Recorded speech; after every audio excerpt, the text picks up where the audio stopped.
ಇವತ್ತಿನ ದಿನ ನಾನು ಮನೆಯಲ್ಲೇ ಇರೋವಂಥ ಇಂಗ್ರೀಡಿಯೆಂಟ್ಸ್ನ ಯೂಸ್ ಮಾಡಿಕೊಂಡು ತುಂಬ ಸಿಂಪಲ್ಲಾಗಿ ಮತ್ತು ತುಂಬ ಟೇಸ್ಟಿಯಾಗಿ ಮಾಡೋವಂಥ ಪನ್ನೀರ್ ಗ್ರೇವಿನ ನಾನಿವತ್ತು ಮಾಡ್ತಾಯಿದ್ದೀನಿ. ಪನ್ನೀರ್ ಗ್ರೇವಿ ಮಾಡೋದಕ್ಕೆ ಇಲ್ಲಿ ನಾನು ಏನೇನು ತೊಗೊಂಡಿದ್ದೀನಿ ಅಂತ ಹೇಳಿದ್ರೆ, 1 ಬಟ್ಲಿನಷ್ಟು ಪನ್ನೀರ್ ತೊಗೊಂಡಿದ್ದೀನಿ. ಅದ್ರ ಜೊತೆಗೆ ಹಸಿ ಬಟಾಣಿ ತೊಗೊಂಡಿದ್ದೀನಿ, ಕ್ಯಾಪ್ಸಿಕಮ್, ಟೊಮೊಟೊ, ಈರುಳ್ಳಿ, ಬೆಳ್ಳುಳ್ಳಿ, ಶುಂಠಿ, ಹಸಿಮೆಣಸಿನ್ಕಾಯಿ, ಅದರ ಜೊತೆಗೆ ಇದೆಲ್ಲ ಒಗ್ಗರಣೆಗೋಸ್ಕರ ಕಲ್ಹೂವು, ಅನಾನಸ್ ಹೂವು, ಚಕ್ಕೆ, ಲವಂಗ, ಜೊತೆಗೆ ಜೀರಿಗೆ ಮತ್ತು ಏಲಕ್ಕಿ, ಗರಂ ಮಸಾಲ, ಜೀರಾ ಪೌಡರು. ಇದಿಷ್ಟಿದ್ರೆ ನಾವಿವತ್ತು ತುಂಬ ಟೇಸ್ಟಿಯಾಗಿ ಮತ್ತು ತುಂಬ ಈಸಿಯಾಗಿ ಪನ್ನೀರ್ ಗ್ರೇವಿನ ಮಾಡ್ಕೋಬೋದಾಗಿದೆ. ಮಿಕ್ಸಿಗೆ ನಾನಿಲ್ಲಿ 1 ಈರುಳ್ಳಿ ಮತ್ತು 1 ಬೆಳ್ಳುಳ್ಳಿ, ಸ್ವಲ್ಪ ಶುಂಠಿ, 4 ರಿಂದ 5 ಹಸಿಮೆಣಸಿನ್ಕಾಯಿ ಇದನ್ನು ಹಾಕ್ಕೊಂಡು ತುಂಬ ಸಣ್ಣದಾಗಿ ರುಬ್ಕೋತಾ ಇದ್ದೀನಿ. ಈಗ ನಾನಿಲ್ಲಿ ಒಂದು ಬಾಣಲಿನ ಕಾಯೋದಕ್ಕೆ ಇಟ್ಕೊಂಡಿದ್ದೀನಿ ಮತ್ತು ಇದಕ್ಕೆ ಬೆಣ್ಣೆ ಹಾಕೋತಾ ಇದ್ದೀನಿ. ಪನ್ನೀರ್ನ ಇದರಲ್ಲಿ ಫ್ರೈ ಮಾಡ್ಕೋತಾ ಇದ್ದೀನಿ. ತುಂಬ ಕಡಿಮೆ ಉರಿನಲ್ಲೇ ನಾನಿಲ್ಲಿ ಪನ್ನೀರ್ನ ಫ್ರೈ ಮಾಡ್ಕೋತಾ ಇದ್ದೀನಿ. ಅದನ್ನು ರುಬ್ಕೊಂಡು ರೆಡಿ ಮಾಡ್ಕೊಂಡಿರೋದಾಗಿದೆ. ಮತ್ತು ಈಗ ಟೊಮೊಟೊನ ಸೇರಿಸಿ ತುಂಬ ಸಣ್ಣದಾಗಿ ಪೇಸ್ಟ್ ಮಾಡ್ಕೊತೀನಿ. ಈ ರೀತಿಯಾಗಿ ಇದನ್ನು ಕೂಡ ರೆಡಿ ಮಾಡಿ ಇಟ್ಕೊಂಡಿದ್ದೀನಿ.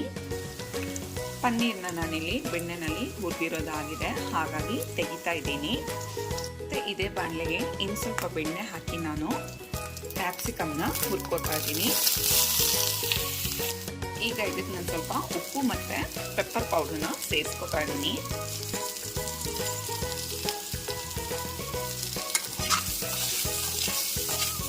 ಈಗ ಇದೆಲ್ಲ ರೆಡಿಯಾಗಿದೆ, ಹಾಗಾಗಿ ನಾನು ಸಪ್ರೇಟಾಗಿ ತೆಗೆದಿಟ್ಕೊತಾ ಇದ್ದೀನಿ. ಮತ್ತು ನಾನೀಗ ಬೇರೆ ಇನ್ನೊಂದು ಪಾತ್ರೆ ಇಟ್ಕೊಂಡು ಇದಕ್ಕೆ ಸ್ವಲ್ಪ ಎಣ್ಣೆ ಜೊತೆಗೆ ಸ್ವಲ್ಪ ಬೆಣ್ಣೆ,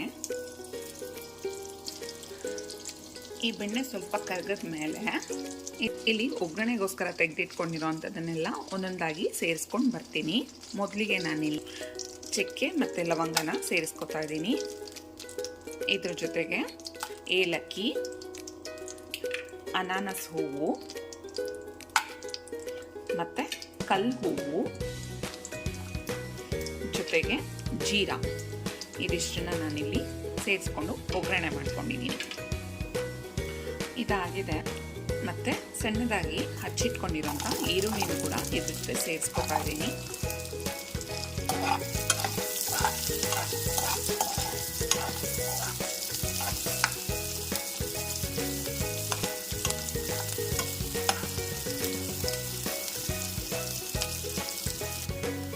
ಈರುಳ್ಳಿಲಿ ಹಸಿ ವಾಸನೆ ಎಲ್ಲ ಹೋಗಿದೆ. ಮತ್ತು ಬಟಾಣಿ ಕಾಳನ್ನು ಸೇರಿಸ್ಕೊತಾ ಇದ್ದೀನಿ.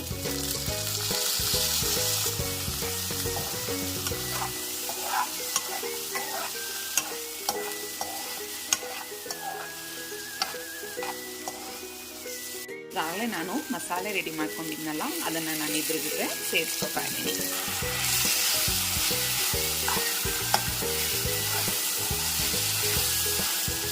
ಟೊಮೊಟೊ ಪೇಸ್ಟನ್ನು ಕೂಡ ಇದ್ರ ಜೊತೆ ಸೇರಿಸ್ಕೊತಾ ಇದ್ದೀನಿ.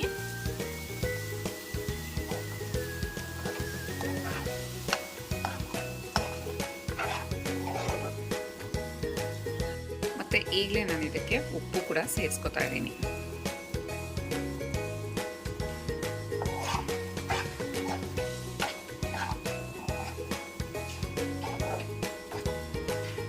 ಇದರಲ್ಲಿ ಸ್ವಲ್ಪ ಹಸಿ ವಾಸನೆ ಹೋಗೋವರೆಗೂ ಹೀಗೇನೆ ಸ್ವಲ್ಪ ಹೊತ್ತು ಬೇಯಿಸ್ಕೋಬೇಕಾಗತ್ತೆ.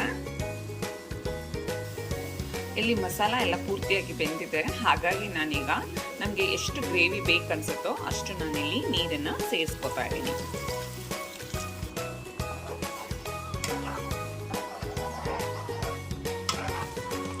ಈಗ ಇದೆಲ್ಲ ಆಗಿದೆ, ಹಾಗಾಗಿ ನಾನು ಇಂಥ ಟೈಮಲ್ಲಿ ಈಗಾಗಲೇ ಹುರಿದು ತೆಗೆದಿಟ್ಕೊಂಡಿದ್ದಂಥ ಪನ್ನೀರನ್ನ ಇದ್ರ ಜೊತೆ ಸೇರಿಸ್ಕೊತಾ ಇದ್ದೀನಿ.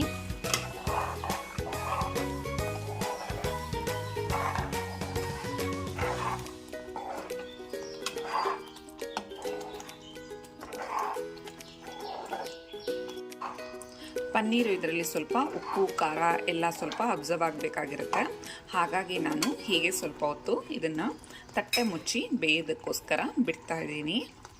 ಇದೆಲ್ಲ ಪೂರ್ತಿಯಾಗಿ ರೆಡಿಯಾಗಿರೋದಕ್ಕೆ ಕ್ಯಾಪ್ಸಿಕಮ್ನ ನಾನು ಈಗಾಗಲೇ ಏನು ಹುತ್ತಿಟ್ಕೊಂಡಿದ್ದೆ ಅದನ್ನು ಇದ್ರ ಜೊತೆ ಸೇರಿಸ್ಕೊತಾ ಇದ್ದೀನಿ. ಸೇರಿಸ್ಕೊಂಡು ಗ್ಯಾಸ್ ಆಫ್ ಮಾಡ್ಕೋತೀನಿ.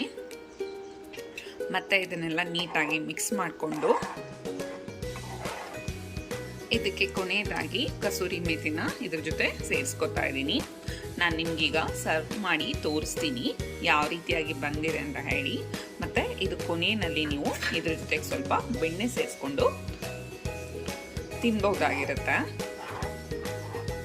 ಇದು ಎಲ್ಲದ್ರ ಜೊತೆಗೂ ಚೆನ್ನಾಗಿರುತ್ತೆ, ಪೂರಿ, ಚಪಾತಿ, ದೋಸೆ ಎಲ್ಲದ್ರ ಜೊತೆಗೂ.